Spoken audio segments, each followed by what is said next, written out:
امیر المومنین خلیفۃ المسلمین خلیفہ اول بلا فصل حضرت سیدنا ابو بکر صدیق رضی اللہ تعالیٰ عنہ کی سیرت پر، آپ کے فضائل اور کمالات پر چند باتیں۔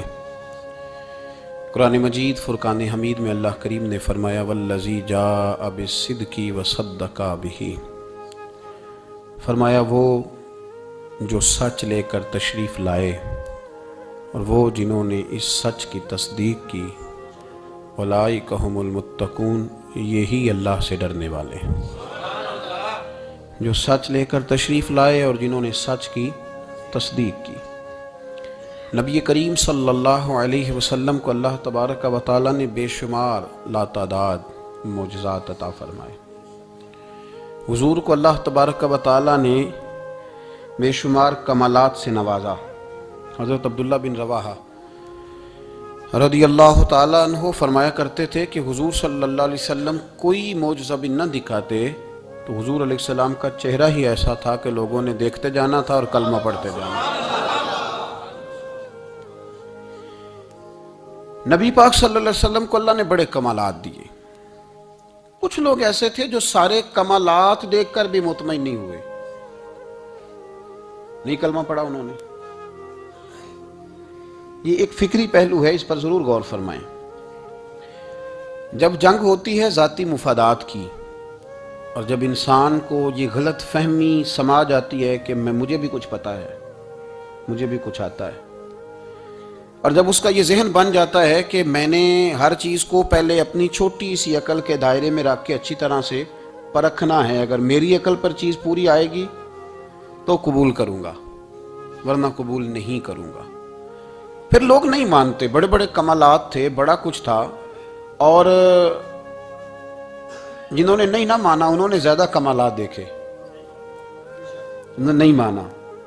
ابو جہل کتنی دفعہ معجزہ طلب کرنے آیا ہے، کبھی کہا کہ مجھے بتائیے میری مٹھی میں کیا ہے، اگر آپ بتا دیں گے تو کلمہ پڑھ لوں گا۔ تو حضور علیہ السلام نے فرمایا اگر تیری مٹھی میں جو ہے وہی بتا دے کہ میں کون ہوں تو پھر پڑھ لو گے۔ کنکریوں نے کلمہ پڑھا، اس نے نہیں پڑھا۔ معجزہ دیکھا، اس نے معجزہ مانگا۔ اس نے کہا کہ اگر چاند کے 2 ٹکڑے ہو جائیں تو پڑھ لوں گا کلمہ۔ چاند کے 2 ٹکڑے حضور نے کر دیے، چاند 2 ٹکڑے ہوا، کوہ صفا کی پہاڑی کے بیچ آدھا ادھر گیا آدھا ادھر گیا، دوبارہ جا کے جڑا، اس نے دیکھا، کہنے لگا اوہو میں تو سمجھتا تھا کہ معاذ اللہ آپ کا جادو صرف زمین پہ چلتا ہے، آپ کا تو آسمانوں پہ بھی چلتا ہے۔ اس نے بڑے کمالات دیکھے لیکن کلمہ نہیں پڑھا۔ حضرت ابو الحسن خرقانی رحمۃ اللہ علیہ ایک درویش تھے۔ ہم جو درویشی اور فقیری اور ان لوگوں کو ماننے والے لوگ ہوتے ہیں، ان میں بحث کم سے کم ہوتی ہے، ان میں اپنا آپ بڑھانے کی عادت کم سے، اس میں ماننے کا مزاج ہوتا ہے، اور وضاحت بھی نہیں لوگ طلب کرتے، اشاروں سے بھی بات مان جاتے ہیں۔ غلامی اسی کا نام ہے، اشارہ آپ کر دیں بات ختم ہو گئی، طے ہو گیا مسئلہ، اتنی زیادہ لمبی تو بات ہی کوئی نہیں۔ حضرت ابو الحسن خرقانی تقریر کر رہے تھے، بات کر رہے تھے، تو کسی نے کہا کہ آپ حضرت بایزید بسطامی رحمۃ اللہ علیہ کے سجادہ ہیں، تو حضرت بایزید کیسے آدمی تھے؟ تو فرمانے لگے حضرت بایزید کو جو دیکھتا تھا وہ کلمہ پڑھ جاتا تھا۔ اب آپ نے تو ماشاءاللہ قبول کر لیا، لیکن وہ جو سامنے بیٹھا تھا اس کی سمجھ میں بات نہیں آئی۔ وہ کہنے لگا حضور آپ نے کہہ دیا ہے پر میری عقل میں تو نہیں نہ آتا۔ نہیں آتا جس کی عقل میں تو پھر اس کی عقل میں نہیں آتا۔ میں اکثر کہتا ہوں کہ بہت سارے لوگ ہیں جن کا کوئی پیر نہیں، اور ان کا ہو بھی نہیں سکتا، ان کا کوئی پیر، اس لیے کہ مطلب اتنا سیاںا بندہ اس کا کوئی پیر ہو جائے۔ اور میں تو پیروں کو مشورہ دوں گا کہ مہربانی کرنا ان کے پیر بننا بھی نہ، یہ بڑا مشکل کر دیں گے آپ کے لیے جینا۔ تو بہتری اسی میں ہوتی ہے کہ انسان سمجھے چیزوں کو اور دائروں کے اندر باتوں کو تسلیم کرنے کی عادت بنائے۔ تو کہا کہ جو دیکھتا تھا حضرت بایزید کو کلمہ پڑھ جاتا تھا، تو حضرت ابو الحسن خرقانی سے وہ شخص کہنے لگا جی بابا جی آپ عجیب بات کر رہے ہیں کہ دیکھا اور کلمہ پڑھ گیا، بندہ دیکھنے سے کیسے کلمہ پڑھ سکتا ہے؟ ابو جہل نے بڑی جگہ حضور کو دیکھا تھا، اس نے تو کلمہ نہیں پڑھا، تو بایزید بسطامی کو دیکھ کر لوگ مسلمان ہو گئے، یہ کیسی بات ہے؟ تو حضرت ابو الحسن خرقانی فرمانے لگے مجھے اللہ کی عزت کی قسم ابو جہل نے ایک دفعہ بھی محمد رسول اللہ کو نہیں دیکھا صلی اللہ علیہ وسلم، بڑی قسم اٹھا لی۔ ایک دفعہ بھی محمد رسول اللہ کو صلی اللہ ہو تو وہ شخص کہنے لگا حضور وہ چچا تھے حضور کے اور دیکھا انہوں نے ایک دفعہ نہیں 1000 دفعہ. فرمانے لگے میں سفید داڑھی سے بوڑھا آدمی مسند پہ بیٹھ کے قسم اٹھا رہا ہوں تو میری بات ہی نہیں سمجھ رہا. نہیں دیکھا ابو جہل نے محمد رسول اللہ صلی اللہ علیہ وسلم کو نہیں دیکھا تو کہا پھر کسے دیکھا؟ تو حضرت ابو الحسن کرکانی فرمانے لگے اس نے جب بھی دیکھا عبداللہ کے یتیم بیٹے محمد کو ہی دیکھا. یہ وہی عبداللہ کا یتیم بیٹا جو یہاں رہتا تھا. ایک دفعہ بھی اس نظر سے دیکھتا نا کہ یہ اللہ کے رسول ہے تو فوراً کلمہ پڑھ کے مسلمان ہو جاتا. جب بھی لوگ دیکھتے ہیں وہ اینک کی بڑی شاندار لگائی ہوئی ہے جس کے اندر سے کوئی آدمی بھلا نظر ہی نہیں آتا تو ان کو پھر بھلائی نصیب نہیں ہوتی. ایک نظر سے بھی اگر انسان دیکھتا ہے کہ جس سے اسے بھلائی چاہیے تو پھر اللہ اسے توفیق ہدایت عطا کر دیتا ہے. حضرت ابوبکر صدیق کا کمال یہ ہے کہ میرے نبی کریم علیہ السلام نے نا ان کی شان ایک الگ انداز میں بیان فرمائی. الگ انداز میں محبوب فرمانے لگے میں نے جس کے سامنے بھی دین پیش کیا اس نے دلیل مانگی. ایک بات آپ کو بتاؤں یہ میری بات یاد رکھنا اس کو کبھی نہ بھلانا. جو اپنوں سے دلیل مانگتا ہے نا وہ اپنا ہوتا ہی نہیں.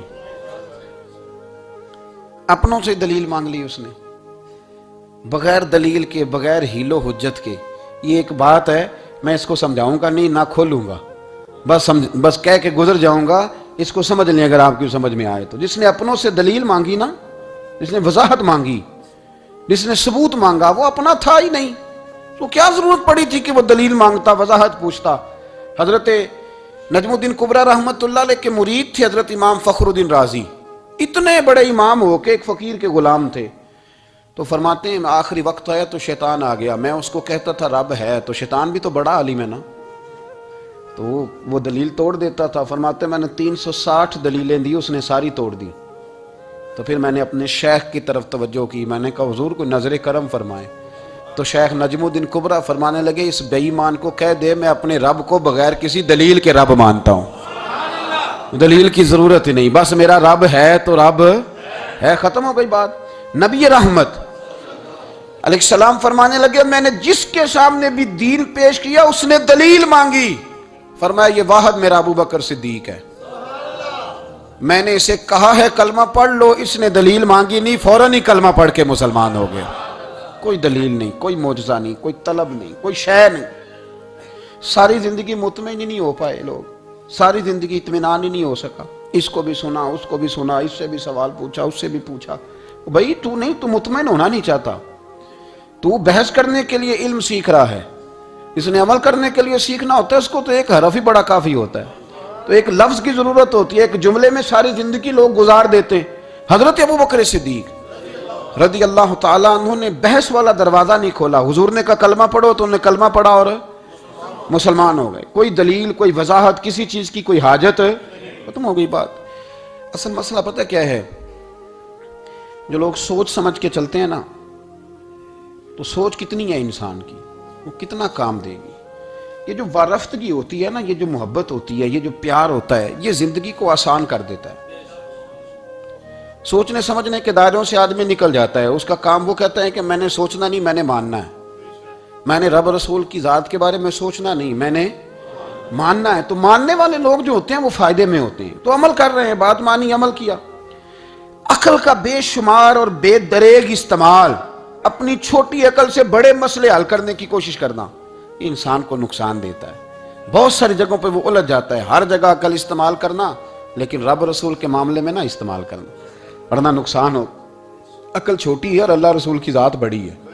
کبھی بھی اس دائرے میں بند کرنے کی کوشش نہ کرنا. جناب ابو بکر صدیق رضی اللہ تعالیٰ عنہ ہر معاملے میں ایک حدیث بخاری کی شاید میں نے پہلے بھی عرض کی تھی لیکن چونکہ وہ عنوان کے لحاظ سے ایک بہت بڑی دلیل ہے دوبارہ عرض کرتا ہوں. نبی پاک علیہ السلام نے 1500 کے قریب صحابہ سے فرمایا تھا کہ چلو عمرہ کرنے چلیں. عمرہ کرنے جب ہم جاتے ہیں نا تو ہمارے گلے میں پھول بھی ڈالے جاتے ہیں اور آپ کو پتہ ہے بتانا بھی پڑتا ہے لوگوں کو کہ میں عمرہ کرنے جا رہا ہوں. پھر روٹی بھی پکتی ہے پھر سب رشتہ داروں کو پتہ بھی چل جاتا ہے. اور بندہ چلا جائے ایئرپورٹ تو احرام باندھا ہو نا تو پتہ چلے نا فلائٹ تو 24 گھنٹے لیٹ ہے.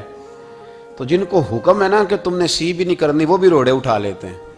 احرام باندھا ہوا ہے حکم ہے کہ اب تم نے کوئی جھگڑا، کوئی لڑائی، کوئی فساد تو ایئرپورٹ پہ لوگ روڑے اٹھا لیتے، کہتے ہیں ہم ایئرپورٹ بھی توڑیں گے اور فلائٹ کا جو عملہ ہے اس کا گریبان بھی پکڑیں گے، بڑا کچھ ہی دنیا کرتی ہے۔ اور اگر کسی کے پیر صاحب نے کہا ہو چلو عمرہ کریں، اللہ اکبر، اور پھر ایئرپورٹ پہ جا کے پتہ چلے کہ پیر صاحب کے ساتھ تو دھوکہ ہو گیا، بندہ غلط نکلا ہے، پیری مریدی قائم رہے گی؟ سوال ہی نہیں پیدا ہوتا، سوال ہی نہیں پیدا ہوتا۔ میرے ساتھ ایک سنگی نے ایک دفعہ بات کی، کہنے لگا جی پیر صاحب کامل نہیں۔ میں نے کہا کیا غلطی ان میں پائی جاتی ہے؟ کہتے میں انہوں نے پوچھ کے باہر دے پیسے جمع کرائے سن تو میرا کام نہیں بنیا۔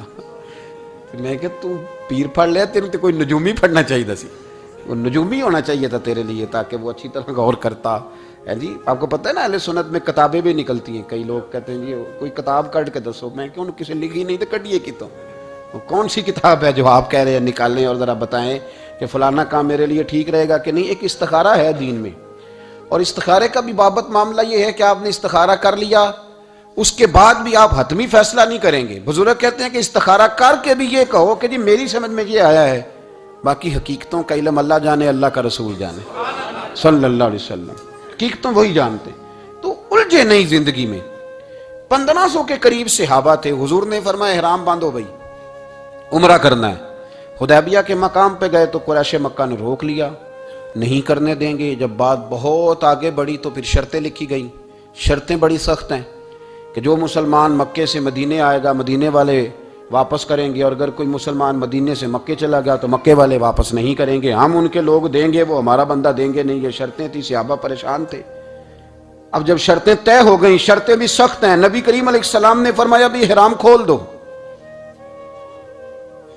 فلائٹ کل نہیں جانی، پرسوں نہیں جانی، یعنی ہم اس سفر میں عمرہ کار ہی نہیں رہے، احرام کھول دو۔ تو امام زرقانی کہتے ہیں سب لوگ پریشان تھے، سب سے پہلے حضرت ابوبکر صدیق اٹھے، سب سے پہلے اٹھے، اٹھ کے احرام کھولا۔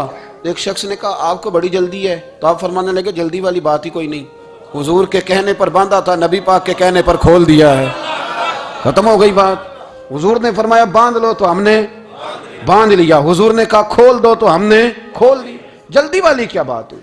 صحیح بخاری کے لفظ ہیں، حضرت عمر کہتے ہیں کہ میری سمجھ میں بات نہیں آتی تھی، دب کے صلح کیوں کریں، ہم تو 313 تھے، تو ہم نے بدر میں ان کو بھگا دیا تھا، اب تو ہم 1500 ہیں، تو ہم ان سے قتال کریں گے، لڑائی کریں گے، جنگ ہوگی۔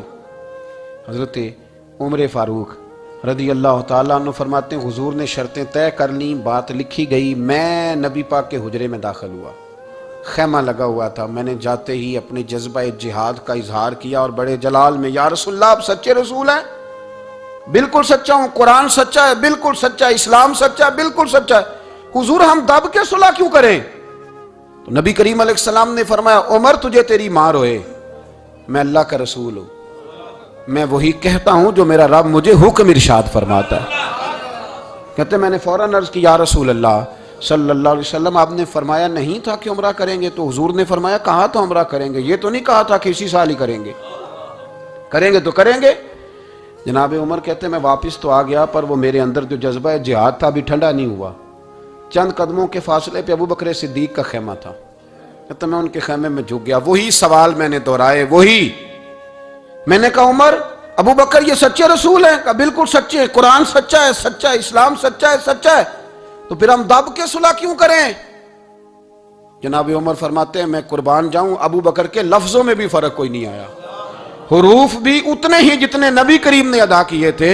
حضرت ابو بکر فرمانے لگے عمر تجھے تیری ماں روئے، وہ اللہ کے رسول ہیں، مرضی سے بات نہیں کرتے، وہی کہتے ہیں جو رب انہیں حکم ارشاد فرماتا ہے، بئی نہیں وہی لفظ۔ فرماتے میں نے فوراً کہا، میں نے کہا ابو بکر حضور نے فرمایا نہیں تھا کہ عمرہ کریں گے؟ تو کہتے ہیں وہی لفظ، وہی حرف، وہی انداز، وہی طریقہ، وہی سلیقہ، وہی انداز تکلم، بالکل حضور کی اتباع میں اسی انداز میں فرمانے لگے عمر حضور نے فرمایا تھا عمرہ کریں گے، یہ تو نہیں فرمایا تھا کہ اسی سال ہی کریں گے، کریں گے تو انشاءاللہ کریں گے۔ فرماتے ہیں میں واپس آ کے بیٹھا تو حضرت عمر کہتے ہیں جب میرا غصہ اترا نا تو پھر میرے اندر سے آواز آئی کہ عمر ذرا غور تو کر، تو ابو بکر کے ایمان تک کبھی نہیں پہنچ سکتا، اس تک تیری رسائی نہیں ہو سکتی۔ میرے بھائی اتنی بحثیں ہیں ہمارے زمانے میں، اتنا الجھاؤ ہے، اتنا الجھاؤ ہے، یعنی ہر بندہ رائے کا اظہار کرنا ضروری سمجھتا ہے، ہر بندہ کہتا ہے جی میرے خیال میں، ہر بندہ کہتا ہے جی میرا ذہن یہ ہے، بلکہ کچھ تو کہتے ہیں میں اندر کی خبر نہ دوں آپ کو، یعنی اب پتہ نہیں اس کے پاس اندر کی خبریں کیسے آئی ہیں، وہ سمجھ میں نہیں آتی بات۔ کچھ لوگ کہتے ہیں 35-40 سال ہو گئے جی علماء کو سن رہا ہوں، تو میں کہتا ہوں کہ میرا تو خیال ہے کہ 35 دن بھی بندہ کسی کو سن لے تو سیاںا ہو جاتا ہے۔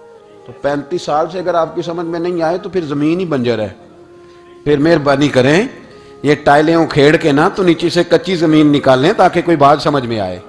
اگر 40 سال ہو گئے، 40 سال، میں ایک اجتماع میں حاضر تھا، ابھی بھی میں عرض کر رہا تھا، تو وہ صاحب مجھے کہنے لگے کہ حضرت صاحب میں نے نا فلاں عالم کو بھی بلایا، فلاں کو بھی بلایا، فلاں کو بھی بلایا، فلاں کو بھی بلایا، اب آپ کو بلایا ہے، تو اس طرح کر کے میرے ساتھ رویے ہیں، بڑا الحمدللہ پیار ہے۔ تو میں نے ان سے پوچھا آپ نماز پڑھتے ہیں؟ میں نے لگا نہیں۔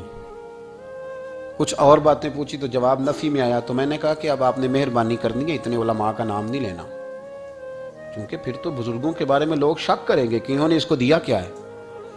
تو ایک بزرگ کی بات سنتے ہیں تو کئی دنوں تک وہی ہمیں بڑا تر و تازہ رکھتی ہے، اور آپ کو اتنے عرصہ ہو گیا تو آپ نے حاصل کیا کیا ہے؟ صرف باتوں کا گورکھ دھندا، لفظوں کا ہیر پھیر، جملوں کا الٹ پلٹ کرنا، یہ زندگی ہے؟ یہ زندگی ہے صرف باتیں کیلو کال سن لی آ گئے؟ نہ اس سے ذرا آگے نکلیں، عمل کب کرنا ہے میرے بھائی؟ یہ بحثیں، یہ ابحاث، یہ لمبے چوڑے معاملات، یہ طے۔ بزرگوں میں نا ایک صنف ہے مرید ہونا اور ایک ہوتا ہے طالب ہونا، یہ دو باتیں، یعنی آپ کہیں گئے اس کے مرید ہو گئے تو پھر کسی اور جگہ کسی بزرگ سے نسبت ہوئی تو وہاں آپ طالب۔ میرے پاس کچھ لوگ آتے ہیں کہتے ہیں آپ طالب کر لیں، تو میں کہتا ہوں آپ مہربانی کریں ایک کی نوکری کریں، وہ بڑی مشکل ہے تو جگہ جگہ پہ جانے کی کیا ضرورت ہے؟ مطلب میں انکار نہیں کرتا کسی ایسی چیز کا جس کو بزرگوں نے رائج کیا، لیکن سمجھے نا، مطلب ایک کی بات پوری سنی نہیں گئی ہم سے، آپ خیر کی بات ہر جگہ سے سنیں، ہر جگہ سے، لیکن یہ صرف وہ تعلق بنانے کی کوشش کرنا کہ جس سے تھوڑا سا رابطہ بن جائے، جس سے تھوڑا سا تعلق بن جائے، جس سے تھوڑا سا نا پتہ چل جائے، اس سے نکلیں، سیکھنے کا ماحول بنائیں۔ اتنی عقل کے گھوڑے نہ دوڑائیں کہ عقل بھی بیچاری تھاکی جائے اور کوئی چیز ہاتھ بھی نہ آئے، کچھ کریں، عمل کریں۔ لیکن ایک جگہ پہ میں حاضر تھا تو وہاں دستار فضیلت کا جلسہ تھا، تو ایک مولانا نے تقریر کی، جس طرح تاجر کہہ لیتا ہے نا جی میں الحمدللہ اگر کمائی کرتا ہوں تو غریبوں کو بھی دیتا ہوں، سمجھا لیا نا اپنے آپ کو۔ رشوت لینے والے نے بھی ایک دلیل گاڑ لیا، وہ کہتا ہے میں امیروں سے نہیں، میں غریبوں سے نہیں لیتا، تو امیروں کا حساب لینے کی ڈیوٹی اللہ نے آپ کی لگائی ہے کہ آپ حساب کریں امیروں کا کہ وہ کیا کر رہے ہیں۔ یہ ہم نے نا یہ دلیلیں گاڑ لی ہیں، یہ ہم نے دلیل گھاڑ لی ہے کہ وہی اپنے آپ کو مطمئن کرنے کے لیے۔ میں حاضر تھا تو ایک مولانا تقریر کی جی عالم ساری رات، یہ صرف علماء کی بات نہیں، ہر طبقے نے اپنے بارے میں اس طرح کی چیزیں یاد کر لی ہیں، ہم نے رٹ لی ہیں۔ جیسے خامد نے یاد کر لیا ہے کہ کسی غیر کے لیے سجدہ جائز ہوتا تو اللہ عورت کو حکم دیتا، نبی پاک حکم دیتے کہ وہ خامد کو سجدہ کرے، تو بی بی نے بھی یاد کر لیا ہے کہ حضور نے فرمایا تم میں سب سے بہتر وہ ہے جو بیوی کے حق میں بہتر ہے۔ سب نے اپنی اپنی مرضی کی چیزیں، دوسری کی مرضی کی چیز کسی نے یاد نہیں کی، سب نے اپنی اپنی مرضی کی چیزیں یاد کر لی۔ تو مولانا تقریر کر رہے تھے، کہنے لگے جی حضور نے فرمایا ہے کہ عالم ساری رات سویا رہے اور عابد ساری رات عبادت کرتا رہے، درجہ پھر بھی عالم کا زیادہ ہے۔ پھر دوسرے آئے انہوں نے بھی اسی حدیث پہ بات کی، تیسرے آئے تو انہوں نے بھی اسی حدیث پہ بات کی، تو میرا نمبر آیا تو میں نے کہا جی یہ جو حدیث آپ سنا رہے ہیں نا، یہ حدیث بالکل ٹھیک ہے، بالکل ٹھیک ہے کہ عالم ساری رات عشاء پڑھ کے سوئے، فجر کے وقت اٹھ کے فجر پڑھے، اور عابد ساری رات نماز پڑھے تو درجہ پھر بھی عالم کا زیادہ ہے۔ بالکل ایسے ہی ہے، بلکہ ایک حدیث میں تو یہ ہے کہ 70 عابد بھی عبادت کریں اور عالم سویا رہے تو ان 70 سے سونے والے عالم کا درجہ، یہ بات بالکل ٹھیک ہے۔ لیکن میں نے کہا اس کا بھی خیال رکھو کہ یہ حدیث غوث پاک کو بھی آتی تھی، یہ غوث پاک کو بھی آتی تھی حدیث، اور بڑے عالم تھے، پر وہ تو عشاء پڑھ کے مصلی پہ بیٹھتے تھے اور فجر تک مصلی پہ بیٹھے رہتے تھے، حالانکہ یہ حدیث انہیں بھی آتی تھی، یہ حدیث خواجہ معین الدین چشتی کو بھی آتی تھی، اور وہ بڑے عالم تھے، لیکن اس کے باوجود وہ عشاء پڑھتے تھے اور فجر تک مصلی پر بیٹھے رہتے تھے۔ حضرت عثمان غنی سے بڑا عالم تو کوئی نہیں نہ ہوگا اس زمانے میں، حضرت عثمان غنی رضی اللہ تعالیٰ عنہ جیسا شخص تو کوئی نہیں نہ ہوگا، پر وہ عشاء کے بعد قرآن پاک پڑھنا شروع کرتے تھے اور فجر سے پہلے پہلے قرآن پاک ختم کر لیا کرتے۔ تو دلیلیں صرف بحث کے لیے یاد نہ کریں، اپنے آپ کو بچانے کے لیے یاد نہ کریں، اپنے وجود کو سکون دینے کے لیے دلائل نہ یاد کریں، میں دین کے کس دائرے سے کس طرح بچ کے نکل سکتا ہوں اس کے لیے دلائل یاد نہ کریں، عمل کے رستے پہ آئیں، عمل کے رستے پر۔ جناب ابو بکر صدیق اللہ تعالیٰ عنہ کا کمال یہ ہے، زکوٰۃ کتنے فیصد دینی چاہیے؟ اللہ تعالیٰ شکر ہے، 3-4 لوگوں کو تو پتہ ہی ہے نا جی، باقی بھی ان سے سن کے یاد کر لیں کتنے فیصد ہے۔ اللہ آپ کو خوش رکھے۔ اب کچھ اور نے بھی پروگرام بنا لیں، کتنی جی؟ چلو اب ٹھیک ہو گیا، 2.5% ہے نا جی۔ آپ یقین کریں کسی تاجر سے آپ بات کر کے دیکھ لیں، 6 گھنٹے مناظرے کے بعد وہ مانتا ہے کہ 2.5% دوں گا میں صحیح کہہ رہا ہوں آپ کو۔ وہ کہتے ہیں جی وہ تو ٹھیک ہے لیکن کچھ قرضہ بھی ہے، 2.5% زکوٰۃ ہے وہ تو ٹھیک ہے لیکن ہو سکتا ہے میری بہن بھی حصہ مانگ ہی لے، پیسوں میں سے اس کا بھی نکلتا، کیونکہ پروگرام نہیں نا جی، ارادہ نہیں۔ زکوٰۃ 2.5% ہے تو کہتے ہیں جی وہ نا میں نے تولا ہے سونا، پورا نہیں بنتا ابھی، وہ تھوڑی سی کمی ہے۔ یہ اس وقت دلائل ہیں، اس وقت ابحاث ہیں جب دینے کا پروگرام ہے۔ اور تاجروں نے اب ایک نیا سلسلہ شروع کیا، کہتے تھوڑی تھوڑی سارا سال ہی دیتا رہتا ہوں، تھوڑی تھوڑی کر کے۔ آپ نے جس سے 5 کروڑ روپیہ لینا ہو وہ اگر کہے کہ 10,000 مہینے کا لے لو، لے لیتے ہو؟ ہمارے فقہاء نے تو یہ لکھا ہے کہ جب زکوٰۃ دو نا تو ایک آدمی کو ساری دو۔ حضرت عمر بن عبدالعزیز رحمۃ اللہ علیہ کے زمانے میں ایک آدمی کو لوگوں نے زکوٰۃ دی تو اتنی دے دی کہ اگلے سال وہ خود زکوٰۃ دے رہا تھا، بہت بڑا کاروبار اس نے سٹارٹ کر لیا تھا۔ معیار نہیں ہے نا جی تھوڑی تھوڑی دیتا رہتا ہوں۔ کئی لوگ ایسا کرتے ہیں کہ دکان میں جو پرانی چیزیں ہوتی ہیں وہ زکوٰۃ کے دور پہ دینی شروع کر دیتے ہیں، جو مال نہیں بیک رہا اس کو زکوٰۃ بنا دو۔ کیوں؟ دینے کا پروگرام نہیں۔ حضرت ابو بکر صدیق رضی اللہ، ذرا زندگی دیکھو، کہتے ہیں جس دن کلمہ پڑا 40,000 دینار تھے، اور کلمہ پڑے ابھی مجھے چند مہینے گزرے تھے، سارے مصطفیٰ کے قدموں پہ قربان کر دیے۔ پھر مال کمایا، پھر 4,000 دینار تھے، 4,000۔ جس دن ہجرت کے لیے نکلا 4,000 تھے، انہیں بھی پتا تھا 2.5% دینا چاہیے، ان کی بھی بیٹیاں تھیں، جوان بھی تھی، چھوٹی بھی تھی، ان کے بھی بچے تھے، لیکن دین کو ضرورت ہے، میرے رسول پاک صلی اللہ علیہ وسلم کے دین کو حاجت ہے۔ تو فرماتے ہیں اشرفیاں تھی میرے گھر میں، پیسے تھے، درہم تھے، دینار تھے، میرے والد بوڑھے تھے، ان کو خیال تھا کہ ابو بکر ساری دولت نہ لے جائیں، تو حضرت اسماء بنت ابی بکر سے جناب ابو بکر صدیق نے کہا کہ اس طرح کرنا، ایک گڑا چھوٹا سا تھا، گڑا ٹویا، اس میں پیسے ہوتے تھے، فرمایا اس میں روڑے رکھ دینا، اوپر ٹاٹ ڈال دینا، والد نابینا ہے، اگر پوچھے نا پیسے تو ان کا وہاں ہاتھ لگا دینا، انہیں پتا چلے ابو بکر سارا مال لے کے نہیں گیا۔ فرماتے میں ہجرت پہ جانے لگا تو 4,000 سارے ہی لے گیا، سارا مال ہی یار 2.5% کے لیے رٹا پڑا ہوا ہے، 2.5% کے لیے لوگ بحث کر رہے ہیں، 2.5% کے لیے لوگ دلائل چاہیے، کئی مفتیان کرام سے پوچھیں گے، پھر پروگرام بنائیں گے دینا ہے کہ نہیں دینا۔ اور جس دن تبوک کے لیے میرے مصطفیٰ کریم نے اعلان کیا، جناب صدیق اکبر فرماتے شے کوئی نہیں تھی، غربت کے دن تھے، کمزوریاں تھی، مال اس دن کاروباری حالات کم تھے، یہاں لوگوں کا کاروبار جب ڈاؤن ہوتا ہے تو سب سے پہلے مسجد کا 200 بند کرتے ہیں، سب سے پہلے مدرسے کا بند کرتے ہیں، سب سے پہلے خواہش کرتے ہیں کہ وہ جو غریب کو جاتا ہے نا اس کو بند کرو، یہ زیادہ نقصان دے رہا ہے۔ حضرت ابو بکر صدیق رضی اللہ تعالیٰ عنہ فرماتے ہیں حالات خراب تھے، جیب دیکھی تو اتنے پیسے ہی نہیں تھے کہ مصطفیٰ کریم کو پیش کر سکوں، تو پھر کیا کیا؟ امام جلال الدین سیوطی کہتے ہیں ابو بکر صدیق نے نا گھر کے اندر کپڑا بچھایا، اور پھر صدیق اکبر نے کیا کیا کہ توا بھی رکھا، برتن بھی رکھے، اس پہ چولہا بھی رکھا۔ ابو بکر صدیق نے اس کے اوپر گھر والوں سے کہا کہ ایک ایک جوڑا پہن لو، ادھر دیکھو میری طرف، ایک ایک جوڑا پہن لو، اور باقی نا سارے جوڑے بھی یہاں رکھو۔ اور پھر جب لوگ بچوں نے دیکھا نا کہ ابا تو کپڑے بھی رکھوا رہا ہے، کیا بنے گا؟ فرمایا تمہیں تو ایک ایک جوڑے کی اجازت دے رہا ہوں نا، ذرا میری طرف دیکھو۔ خود اندر گئے تو ٹاٹ کا لباس پہن کے کپڑے بھی اتار کے رکھ دیے، کپڑے بھی اتار کے زمین اسی میں رکھے، سارا کچھ باندھا، لباس ٹاٹ کا، تن تندور تے ہڈاں دا بالن، تے اسی ہاواں نال تپایا، کپ کپ مکیاں پیڑے کیتے، اتوں عشق پلے تھل لایا، تن دا سالن من دی ہانڈی، لون صبر دا پایا، غلام فریدا وے میں ساری تیری، تینوں وجہ یقین نہیں آیا؟ ہر چیز لپیٹ کے نا تو نبی کریم کی بارگاہ میں لے گئے، ہر چیز۔ میرے محبوب کا بھی انداز دیکھو، فرمایا ماں اب کہتا لے اہلے کا، گھر بھی کچھ چھوڑ کے آئے ہو؟ دیکھیں ادھر دیکھیں، جب کوئی آتا تھا تو حضور فرماتے تھے کیا لے کے آئے ہو؟ یہ کیا ہے؟ یہ پوچھا جاتا ہے کہ یہ پوچھا جاتا ہے گھر کیا ہے؟ بھئی آپ کو کسی نے کوئی تحفہ دیا تو شاپر کھول کے تحفہ دیکھیں گے یا پوچھیں گے گھر کیا ہے؟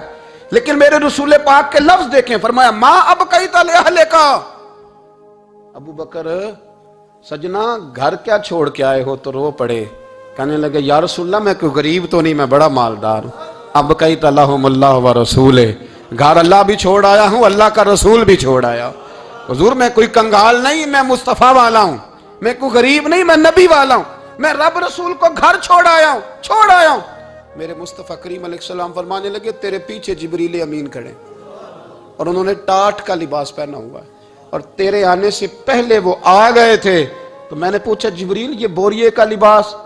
عرض کی یا رسول اللہ ابو بکر نے پہنا ہے تو رب کو اتنا پسند آیا سارے فرشتوں کو پہنا دیا ہے، سارے فرشتوں کو پہنا دیا، سارے فرشتوں۔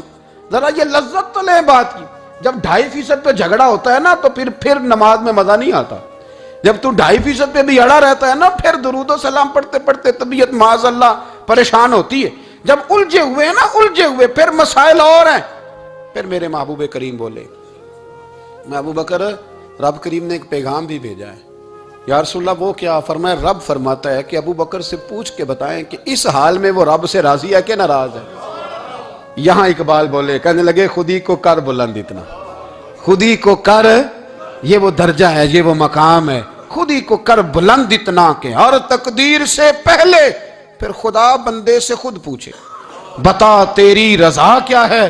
فرمایا رب پوچھتا ہے آپ راضی ہیں کہ ناراض ہیں؟ تو پھر ابو بکر صدیق بھی کھول کے روئے، کہا یا رسول اللہ میں کل بھی اپنے رب سے بڑا ہی راضی تھا، میں آج بھی اپنے رب سے بڑا ہی راضی ہوں۔ یہاں لوگ لے کے بھی نہیں راضی ہوتے، ابو بکر سارا کچھ دے کے بڑے ہی راضی ہیں، سارا کچھ دے کے۔ شریعت کا قاعدہ ہے کہ سارا مال آپ اللہ کے رستے میں نہیں دے سکتے، قانون شریعت ہے۔ حضرت ابی بن کعب نے کہا تھا یا رسول اللہ سارا دینا ہے، فرمایا نہ بھائی چوتھا حصہ دے، 3 حصے بچوں کو دے۔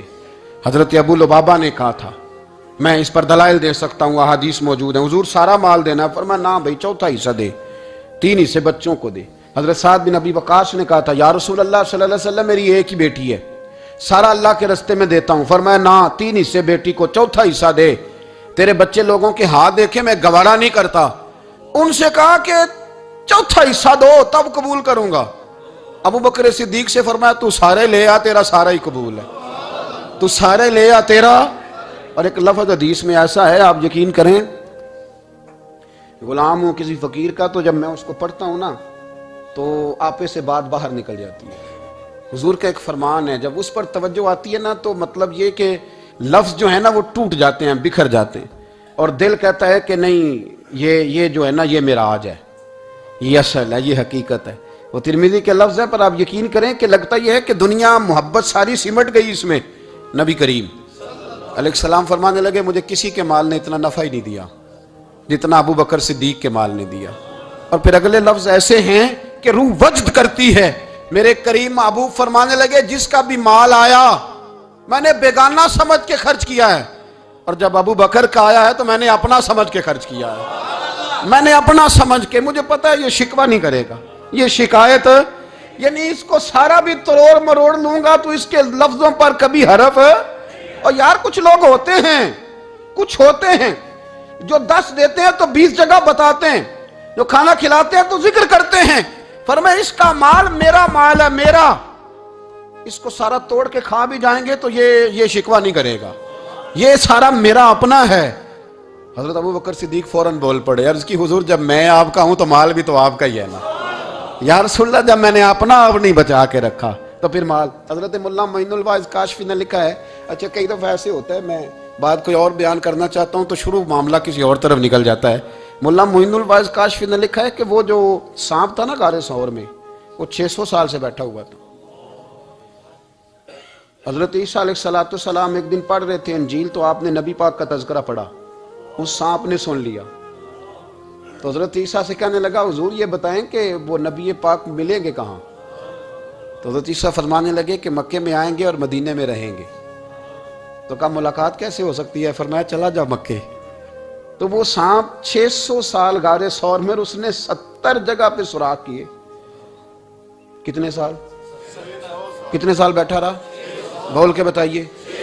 آپ 6 گھنٹے بیٹھ کے دکھائیں، سوال ہی نہیں پیدا ہوتا۔ ہم بڑے کمزور ہو گئے، ہمارے لیے معاملہ بڑا اور طرح کا ہے، ہماری مرضی کا کوئی بات کرے تو ہم اس سے راضی ہیں، انتظار کرنا اور یہ سارے کام کرنا یہ تو بڑا مشکل معاملہ ہے، یہ تو بڑی عجیب سی کیفیت ہے۔ میرے صاحب رحمۃ اللہ تعالیٰ علیہ 2015 میں کراچی تشریف لائے، میں اپنے ایک سنگی کو لے کے پہنچ گیا، چھوٹا موٹا مولوی میں بھی ہوں۔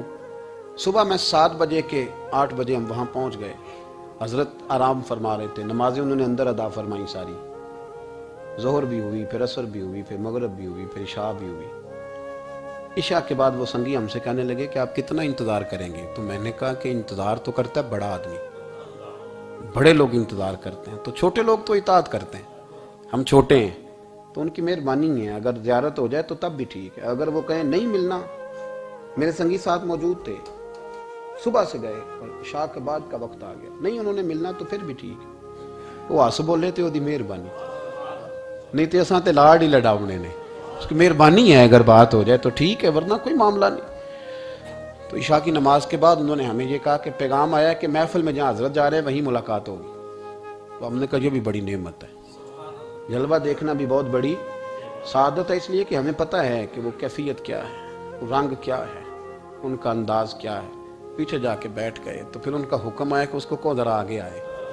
جب میں اسٹیج پہ گیا تو فرمانے لگے مجھے سویرے ہی پتا تھا آپ آ گئے، کوئی عرض نہیں، اتنا کوئی انتظار تو بندہ کر ہی لیتا ہے۔ اب یقین کرے وہ دن کی جو لذت ہے نا وہ آج تک گئی نہیں طبیعت سے، وہ سرور گیا نہیں۔ کبھی کبھی سوچتا ہوں کہ اس سے ڈبل بھی انتظار کبھی ہو جائے، پر ایک دفعہ زیارت پھر نصیب ہو جائے، کبھی کبھی یہ سوچتا ہوں۔ 600 سال وہ سام بیٹھا رہا، 600 سال، 600 سال، اور 70 اس نے سوراخ کیے غار ثور میں، لیکن وہ بھی عاشق تھا نا۔ اور یہاں معاملہ یہ تھا کہ ابو بکر صدیق دعا مانگ کے گئے تھے کہ میں نے کسی کو موقع نہیں دینا، ایک میں ہوں گا دوسرا میرا یار ہوگا۔ وہ غار ثور کی تو لذت ہی یہ والی تھی، ایک میں ایک میرے محبوب۔ اس نے 70 سوراخ کیے ہوئے تھے، جناب ابو بکر صدیق نے کہا حضور آپ ٹھہریں، میں ذرا بھی آیا صفائی کر کے۔ تو نبی کریم علیہ السلام رکے تو حضرت ابو بکر صدیق نے کہیں پگڑی پھاڑ کے رکھی، کہیں چادر پھاڑ کے رکھی، اتنے سوراخ بند کیے تو جو ایک رہ گیا وہاں ایڑی رکھ دی۔ تو اب وہ سام بھی شکوہ کرنے لگا کہ یار تو بھی کوئی نرالا ہی عاشق ہے کہ میں نے تو کسر ہی کوئی نہیں چھوڑی تھی، 70 سوراخ کیے تھے اور تو نے بھی کمال ہی کر دی ہے، یہ سارے ہی بند کر دیے، جو بچ گیا اس پہ ایڑی رکھ دی۔ اس نے پتہ نہیں کتنے ڈنگ مارے۔ سام کا جب ڈنگ لگتا ہے تو وجود میں بہت زیادہ گرمی پیدا ہوتی ہے، گرمی۔ حضرت ابو بکر صدیق کے بارے میں ہمارے شارحین نے لکھا روئے نہیں، وجود اتنا گرم ہوا کہ آنسو ٹپک پڑے۔ نبی کریم صلی اللہ علیہ وسلم نے فرمایا ہٹا نہ ذرا پیر، پھر انہوں نے ہٹایا تو میرے مصطفیٰ میں لعاب دہن لگایا۔ مولانا معین الواعظ کاشفی رحمۃ اللہ علیہ فرماتے ہیں کہ جب انہوں نے قدم ہٹایا نا تو پھر وہ سانپ باہر نکلا، اپنا سر نکالا اور کھڑا ہو کے حضور کا دیدار کرنے لگا۔ تو نبی کریم نے فرمایا تیرا کام ہو گیا، اب تو جا، مجھے اور ابو بکر کو رہنے دے۔ وہ نکل گیا۔ یہ کیفیات ہے، یہ محبت ہے، یہ وارفتگی ہے، یہ سوز ہے، یہ درد ہے۔ یارو یہ میں کہا کرتا ہوں کہ یہ چیز جینے کا بھی مزہ دیتی ہے، مرنے کا بھی مزہ آتا ہے، مرنے کا بھی مزہ، سرور آتا ہے انسان اس میں جب یہ کیفیات شامل ہوتی ہے نا۔ رنگ اور ہوتا ہے، درد اور ہوتا ہے، ذائقہ اور ہوتا ہے، کیفیت اور ہوتی ہے، پھر کوئی شوق نہیں رہتا اعلیٰ کپڑوں کا، بڑی گاڑی کا، لمبے چوڑے معاملات کا۔ پھر تو انسان ڈھونڈتا پھرتا ہے کوئی مجھے محبوب کی بات سنائے، کوئی اس کی شان میں کوئی شعر سنائے، کوئی اس کا ذکر سنائے، کوئی مل جائے نا کبھی کہ میرے تار چھیڑ دے، کوئی ملے، کوئی بات کرے، کوئی ذکر کرے۔ پھر انسان ڈھونڈتا پھرتا ہے ان لفظوں کو، ان لوگوں کو جو پکڑ کے دروازہ رسول صلی اللہ علیہ وسلم کی بارگاہ تک لے جائیں۔ بڑا پیار کیا میرے کریم محبوب۔ حضرت علی المرتضیٰ شیر خدا فرماتے میٹنگ بیٹھی تھی بدر والے دن، ہم بات کر رہے تھے خطرہ کہاں ہے، دلیل دلیل لوگوں کی ڈیوٹی کہاں لگائی جائے۔ شیر خدا بھی چاہ رہے تھے کہ میں وہاں ڈیوٹی دوں گا، تو کہتے ہیں سمجھ آئی کہ سب سے زیادہ خطرہ نبی کریم علیہ السلام کے عریش مبارک کا ہوگا، حضور کے خیمے کو، چھپر مبارک کو۔ قریش مکہ سب سے زیادہ حملے وہاں کریں گے جہاں حضور ٹھہرے ہوں گے۔ طے ہو رہا تھا کس کی ڈیوٹی لگائیں، کس کو وہاں ذمہ داری سونپیں۔ کہتے ہیں ہم بات کر رہے تھے اور میں تیار تھا وہاں جانے کو، اچانک ابو بکر صدیق آ گئے۔ کیا باتیں ہو رہی ہیں؟ تو ہم نے کہا جناب ہم پروگرام بنا رہے ہیں کہ وہاں ڈیوٹی کس نے کرنی ہے۔ تو فرمانے لگے یہ کرنے والی بات ہی کوئی نہیں، میں نے تو عرض کر بھی دیا نبی پاک کی بارگاہ میں کہ یا رسول اللہ یہاں ڈیوٹی میں ہی کروں گا۔ تو حضرت ابو دردہ رضی اللہ تعالیٰ عنہ عرض کرنے لگے حضرت ابو بکر صدیق سے کہ حضور آپ کے ساتھ کون ڈیوٹی کرے گا؟ فرمانے لگے کسی کی بھی ضرورت نہیں، کوئی ماں نے لال جنا ہی نہیں، کوئی جنا ہی نہیں ماں نے لال جو ابو بکر کے ہوتے ہوئے نبی پاک تک پہنچ جائے، کسی کی جرت ہی نہیں، میں اکیلا کافی ہوں مصطفیٰ کریم کے خیمے کا پہرا دینے کے لیے۔ یہ اعزاز، یہ شان، یہ لطافت اور میرے نبی کریم علیہ السلام نے بھی پھر حضرت ابو بکر کو چاہا تو کمال ہی کر دیا، چاہا تو کمال ہی کر دی، کمال ہو گئی۔ حضرت ابو دردہ کہتے ایک دن حضور علیہ السلام نے مجھے فرمایا ابو دردہ یہ تو نے آج کیا کیا ہے؟ حضور کیا ہوا؟ فرمایا آج تو گلی میں چل رہا تھا اور ابو بکر صدیق کے آگے آگے چل رہا تھا، گلی میں ابو بکر کے آگے آگے چل رہا تھا۔ یا رسول اللہ صلی اللہ علیہ وسلم کیا ہوا؟ فرمایا نہ کسی پہ سورج طلوع ہوا نہ غروب ہوا جو میرے ابو بکر سے افضل ہو، خبردار اس کے آگے نہیں چلنا، ابو بکر صدیق کو کمر نہ ہونا چاہیے۔ شاہ ولی اللہ صاحب نے ایک بات لکھی ہے، بڑی نرالی ہے، وہ بھی بڑی نرالی، مثل تعویذ ہوتے ہیں نا کچھ لوگ، جب بھی ملتے ہیں شفا ہوتی ہے، بڑی شاندار عجیب بات لکھی ہے۔ حضور صلی اللہ علیہ وسلم نے ایک دن فرمایا کہ وقفے سے ملا کرو محبت بڑھتی ہے، یہ حضور کا فرمان ہے، وقفے سے ملا کرو محبت بڑھتی ہے۔ قدر کھو دیتا ہے نا ہر روز کا آنا جانا، اور بڑی دلچسپ ہوتی ہیں بے ترتیب ملاقاتیں، تو کہا کہ وقفے سے ملا کرو۔ حضرت ابو ہریرہ بھی تھے، دیگر لوگ بھی تھے، حضور نے فرما دیا، حضرت ابو بکر صدیق بھی سن رہے تھے۔ زور کی نماز پڑھی گھر چلے گئے، عصر پڑھی تو گھر چلے گئے، مغرب پڑھی تو گھر چلے گئے۔ حضرت انس بن مالک رضی اللہ تعالیٰ عنہ کہتے ہیں 3 دفعہ حضور نے پوچھا ابو بکر نہیں آئے؟ ابو بکر نہیں آئے؟ ابو بکر نے کہتے 3 دفعہ پوچھا تو میں پھر پہنچ ہی گیا، میں نے کہا ابو بکر 3 دفعہ حضور نے پوچھ لیا کہ ابو بکر نہیں آئے، ابو بکر نہیں آئے، تو جناب صدیق اکبر دوڑے، حضور حکم؟ فرمایا کہاں تھے صبح سے؟ عرض کی یا رسول اللہ آپ نے تو فرمایا تھا وقفے سے ملا کرو محبت بڑھتی ہے، تو محبوب فرمانے لگے تمہیں تھوڑی کہا تھا، تمہیں تھوڑی کہا تھا، تو نہ جایا کر یار، تو رہا کر، تو رہتا ہے تو دل جمع رہتا ہے، تو یہاں موجود ہوتا ہے تو دل۔ اب یقین کریں کچھ لوگ ایسے ہوتے ہیں جن کے بارے میں دل کرتا ہے انہیں بندہ خرید کے پاس رکھ لے، ان کو خرید لے، یہ یہیں رہیں، یہ جائیں نہ، اس لیے کہ ان کا لب و لہجہ اور ہوتا ہے، ان کا طرز حیات اور ہوتا ہے، طرز غلامی اور ہوتا ہے، طرز فرما برداری اور ہوتا ہے، انداز اور ہوتا ہے۔ فرمایا تو نہ جایا کر، یہی رہا کر۔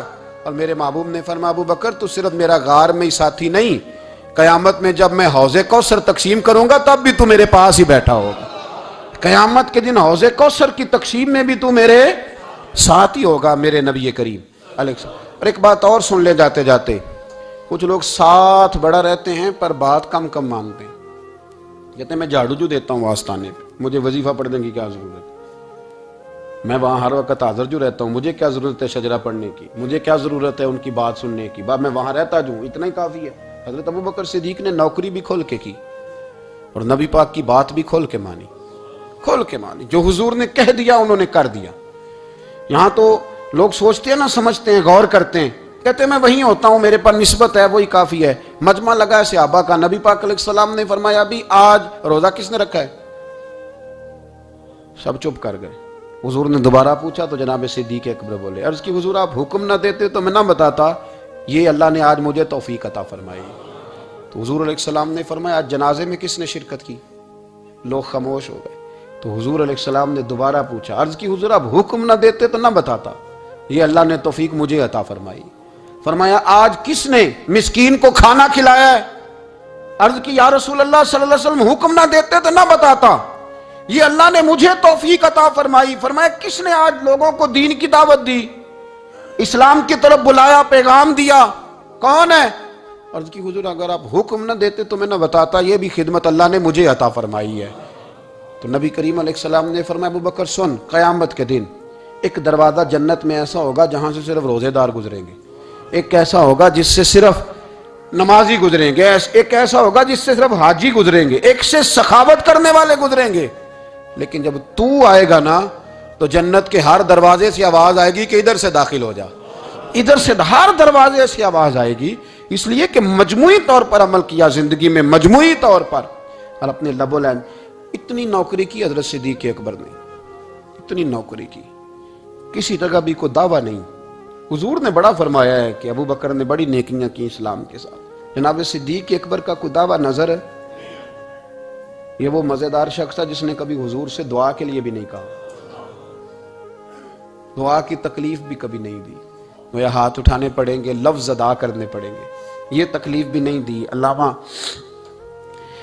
یوسف نبہانی علیہ رحمہ نے لکھا ہے کہ ایک دن حضرت صدیق اکبر نے سیدہ عائشہ صدیقہ سے کہا جس دن حضور کا موڈ مبارک، طبیعت مبارک بڑی اچھی دیکھو نا تو میری بخشش کی دعا کرا دینا۔ سیدہ عائشہ صدیقہ سے کہا کوئی لفظ نہیں ادا کیے. لوگوں کو لاتے. حضرت عثمان غنی نے ان کی تبلیغ پہ کلمہ پڑھا, حضرت طلحہ نے, حضرت زبیر نے, ان لوگوں کو لاتے اور لا کے نا انہیں آگے بٹھاتے, خود پیچھے بیٹھ جاتے. پیچھے. میرے بھائی, دعا کے لیے بھی کبھی نہیں کہا. یہ وہ وفا ہے جس وفا کا دنیا میں کہیں بھی کوئی جواب موجود ہے. اپنے آپ کو مرتب کرے. ہم لوگ بڑی بے ترتیب زندگی گزارتے ہیں, بڑی بے ترتیب زندگی گزارتے ہیں. وہ ڈنگ ٹپاؤ پالیسی ہے کہ آج تھوڑا بہت کر لیں, اپنے آپ کو راضی کر لیں. جس طرح بچے کہتے ہیں کہ چلو آج کسی طریقے چھٹی کر لینا, آج کا دن تو گزرے, کل سکول کا ٹائم آئے گا تو دیکھی جائے گی. اس طرح نہ کریں, مرتب کریں اپنے آپ کو, اپنے آپ میں ترتیب دیں.